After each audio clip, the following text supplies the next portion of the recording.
আসসালামাইকুম, আদাব, নমস্কার। এই চ্যানেল অ্যাগ্রো অ্যান্ড ফিশারিজ আপনাদের সবাইকে স্বাগত। মাছ চাষের যে কোনো ধরনের পরামর্শমূলক ভিডিও পেতে আমার চ্যানেলটিকে সাবস্ক্রাইব করুন এবং বেল আইকনটি বাজিয়ে আমাদের পাশেই থাকুন। সম্মানিত মাছ চাষী ভাইরা, আজকে আমরা জানার চেষ্টা করব আধা নিবিড় পদ্ধতি, অর্থাৎ মাছ চাষের আধা নিবিড় পদ্ধতিটা কি, কিভাবে করা হয় বা কি কি মাছ চাষ করা যায় এবং কিভাবে এর থেকে ভালো ফলন পাওয়া যায়। তো প্রথমে আসি, আধা নিবিড় পদ্ধতিটা মূলত কি। আধা নিবিড় পদ্ধতি মানে হচ্ছে যে অর্ধেক নিবিড় এবং অর্ধেক প্রাকৃতিক উপায়, বা পুরাতন দিনের যে উপায়গুলো রয়েছে সেই উপায়ের মধ্যে, অর্থাৎ দুটার মাঝামাঝি। এখন নিবিড় প্রাচীন উপায়গুলো কি, যে আপনি পুকুরের মধ্যে বিশাল একটা পুকুর রয়েছে, সেই পুকুরের মধ্যে অল্প কিছু পরিমাণে মাছ চাষ করছেন, সেটা সম্পূর্ণ প্রাকৃতিক খাবারের উপর নির্ভর করে। আবার নিবিড় পদ্ধতিটা কি, যে পুরোপুরি আপনার সম্পূরক খাবারের উপর ভিত্তি করে মাছ চাষ। আর আধা নিবিড় পদ্ধতিটা যে আপনার প্রাকৃতিক খাবার, অর্থাৎ পুকুরে যে প্রাকৃতিক খাবার থাকে সেই প্রাকৃতিক খাবারটাও থাকবে, এর পাশাপাশি আপনি এর সাথে সম্পূরক খাবারও মাছের ক্ষেত্রে ব্যবহার করবেন। সেটাই মূলত আধা নিবিড় পদ্ধতি, অর্থাৎ অর্ধেক নিবিড় পদ্ধতি। অর্থাৎ আপনি প্রাকৃতিক খাবারের উপরও নির্ভর করছেন, আবার সম্পূরক খাবারের উপরও নির্ভর করছেন। এর কিছু সুবিধা রয়েছে, যেমন প্রাকৃতিক খাবারও পাওয়া যায় এর সাথে, এবং কিছু বাড়তি খাবার আপনি ব্যবহার করতে পারছেন। সেই ক্ষেত্রে যেহেতু আপনি প্রাকৃতিক খাবারের উপরও নির্ভর করছেন, সেক্ষেত্রে আপনার খরচটা অনেকাংশে কম হবে। যে সনাতন যে পদ্ধতি রয়েছে তার থেকে অধিক ঘনত্বে মাছ চাষ করা যায়, অর্থাৎ তার থেকে বেশি পরিমাণে মাছ চাষ করা যায় এবং ফলনও বেশি হয়, অর্থাৎ উৎপাদনটাও বেশি হয় এবং পুকুরের পরিবেশটা অনেকাংশে ভালো থাকে, যার জন্য মাছের বৃদ্ধিও ভালো হয়।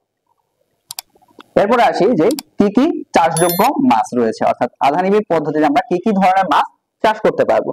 প্রথমত আধা নিবিড় পদ্ধতিতে আমরা যে বাংলা মাছ বা কার্প জাতীয় যে মাছগুলো রয়েছে, যেমন রুই, কাতলা, মৃগেল, কালবাউস, সিলভার কার্প, গ্রাস কার্প, এই জাতীয় মাছগুলোকে আমরা আধা নিবিড় পদ্ধতিতে চাষ করতে পারি। এর পাশাপাশি আমরা তেলাপিয়া, পাঙ্গাস, ভেটকি মাছ, এগুলোকেও আমরা আধা নিবিড় পদ্ধতিতে মাছ চাষ করতে পারবো। এছাড়াও কিছু রাক্ষসে মাছ রয়েছে, যেমন রাক্ষসে মাছের মধ্যে যেমন আমরা বললাম ভেটকি মাছ, পাঙ্গাস, তারপর তেলাপিয়া রয়েছে, তেলাপিয়া সর্বভোগ। এছাড়াও আপনি শিং, মাগুর, ট্যাংরা, এগুলো আধা নিবিড় পদ্ধতিতে চাষ করতে পারবেন। এবং শিং, মাগুর, এই মাছগুলো শিং, মাগুর এবং কই, এই মাছগুলো আধা নিবিড় পদ্ধতিতে চাষ করে আরো ভালো ফলন পাওয়া যায়। তো সেই ক্ষেত্রে আপনি যে কোনো ধরনের মাছই আধা নিবিড় পদ্ধতিতে মাছ চাষ করতে পারবেন। এরপর আসি পুকুর প্রস্তুতি।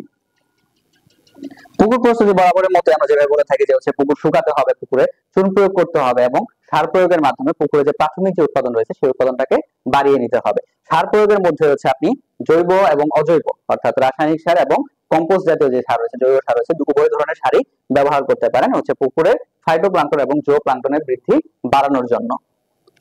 এরপর পুকুরে মাছের ঘনত্ব, কি পরিমাণ ঘনত্ব দিয়ে আমরা মাছ চাষ করতে পারবো। এই পদ্ধতিতে আমরা মাছ চাষ করতে পারবো সনাতন পদ্ধতি থেকে বেশি। সনাতন পদ্ধতি যেখানে প্রতি হেক্টরে 1000 থেকে 2000 পরিমাণে মাছ দেওয়া হয়, সেই ক্ষেত্রে আপনি এই আধা নিবিড় পদ্ধতির ক্ষেত্রে প্রতি হেক্টরে 7000 থেকে 10000 পর্যন্ত মাছ ঘনত্ব দিতে পারবেন। আপনার আধা নিবিড় পদ্ধতিতে যদি আপনার অ্যারেটরের ব্যবস্থা থাকে, অর্থাৎ যদি আপনি অ্যারেটরের ব্যবস্থা করতে পারেন এবং আপনার যদি পুকুরের ব্যবস্থাপনা ভালোভাবে গ্রহণ করতে পারেন, তবে আপনি চাইলে এর থেকেও বেশি ঘনত্ব দিয়ে মাছ চাষ করতে পারবেন। এরপরে আসি খাদ্য ব্যবস্থাপনা, অর্থাৎ আধা নিবিড় পদ্ধতিতে কি কি ধরনের খাদ্য আমরা ব্যবহার করব। প্রথমত আমাদের প্রধান খাদ্য থাকবে প্রাথমিক খাবার, পুকুরে যে প্রাথমিক যে খাবারটা থাকে, অর্থাৎ প্রাকৃতিক যে খাবারটা থাকে, যেমন ফাইটোপ্লাঙ্কটন এবং জো প্লাঙ্কটন, তাদের পরিমাণ সার প্রয়োগের মাধ্যমে বাড়িয়ে নিতে হবে, যাতে করে মাছ এই খাবারগুলো খেয়ে বেঁচে থাকে। এর পাশাপাশি আপনি পুকুরে সম্পূরক খাবারও ব্যবহার করতে পারেন মাছের জন্য, বা যদি মাছের বৃদ্ধিটা যদি আপনি ভালো চান, সেক্ষেত্রে আপনি আরো বেশি খাবার ব্যবহার করতে পারেন। সেক্ষেত্রে আপনি গমের ভুসি বা সরিষার খোল বা চালের কুড়া, এগুলো খাবার হিসেবে ব্যবহার করতে পারেন। অথবা আপনি চাইলে সম্পূরক খাবার, অর্থাৎ বাজারে যে ফিড গুলো পাওয়া যায়, সেই ফিডও আপনি মাছকে খাওয়াতে পারেন। সেই ক্ষেত্রে যেহেতু উভয় ধরনের খাবার মাছ পাচ্ছে, অর্থাৎ প্রাকৃতিক খাবারও পাচ্ছে, পাশাপাশি সম্পূরক খাবারও পাচ্ছে, সেই ক্ষেত্রে মাছের বৃদ্ধিটাও অনেক ভালো হবে এবং মাছের রোগ প্রতিরোধ ক্ষমতা বৃদ্ধি পাবে এবং মাছের উৎপাদনও বেশি হবে। এবং এরপরে আসি অন্যান্য ব্যবস্থাপনা, অর্থাৎ আধা নিবিড় পদ্ধতিতে এই ব্যবস্থা কি কি ধরনের ব্যবস্থাপনা আমাদের গ্রহণ করতে হবে। আধা নিবিড় পদ্ধতির মধ্যে পুকুরের পরিবেশটা এমনিতেই অনেকটা ভালো থাকে, এরপরও খেয়াল রাখতে হবে যে মাছের কোনো রোগ বালাই হচ্ছে কিনা, রোগ ব্যবস্থা সঠিকভাবে করতে হবে, মাছের স্বাস্থ্য পরীক্ষা করতে হবে। প্রয়োজনে প্রতি 1 সপ্তাহ বা 15 দিন পর পর পুকুরে কিছু পানি পরিবর্তন করতে হবে, যাতে পুকুরে যে পানির যে গুণাগুণগুলো রয়েছে, পিএইচ, তাপমাত্রা বা অ্যামোনিয়া বা গ্যাসের পরিমাণ, সেগুলো নিয়ন্ত্রণ করতে হবে।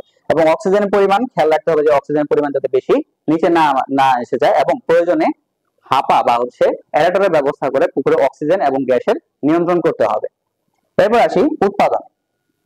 উৎপাদন অনেকাংশেই বেশি হয় সনাতন পদ্ধতি থেকে। যদি আপনি ভালোভাবে চাষ করতে পারেন, প্রতি হেক্টর থেকে আপনি 4 থেকে 6 টন বা হচ্ছে 8 টন পর্যন্ত উৎপাদন পেতে পারেন, যদি হচ্ছে আধা নিবিড় পদ্ধতিতে মাছ চাষ করে আপনি ভালো একটা লাভবান পেতে পারেন। যেহেতু এই ক্ষেত্রে হচ্ছে দুই ধরনের খাবারই ব্যবহার হচ্ছে এবং এর ক্ষেত্রে খরচটা একটু কম হচ্ছে কিন্তু উৎপাদন বেশি হচ্ছে, যার কারণে আপনি লাভবানও বেশি হতে পারবেন। আজকে এই পর্যন্তই, ধন্যবাদ সকলকে।